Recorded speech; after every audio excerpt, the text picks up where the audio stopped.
If you've tried everything and you still can't reach your toes, this video is for you. Hello, my beautiful friends, and welcome back to Anna Benzi, or welcome if you're new to the channel.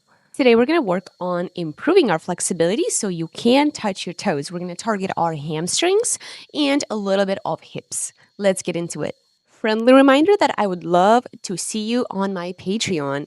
As a member, you get exclusive access to my content. You get exclusive videos such as breakdowns of exercises, more talks from me, and more of a direct support and communication. You can also chat with other members and have support from there, more of a community vibe. I post some inspirational photos, videos, as well as helpful tips to get you started and progress on your flexibility journey. The link will be down below in my description, and I cannot wait to see you there.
Thank you so much for joining me today and stretching with me. I hope this video was helpful. If so, go ahead and share it with somebody who needs this video as well. Subscribe to my channel so you don't miss any new stretches and flexibility routines that I post. Give this video a like and also follow me on Instagram for more. I do have a weekly newsletter where I share flexibility tips, helpful updates, behind the scenes, and just more of a personal stuff, but also things that will help you on your flexibility journey. When you subscribe, you also get my free PDF stretching guide for you with visuals, images, and names of stretches to get you started and ease into your stretching routine. The link will be down below as well, and I cannot wait to see you in the next video.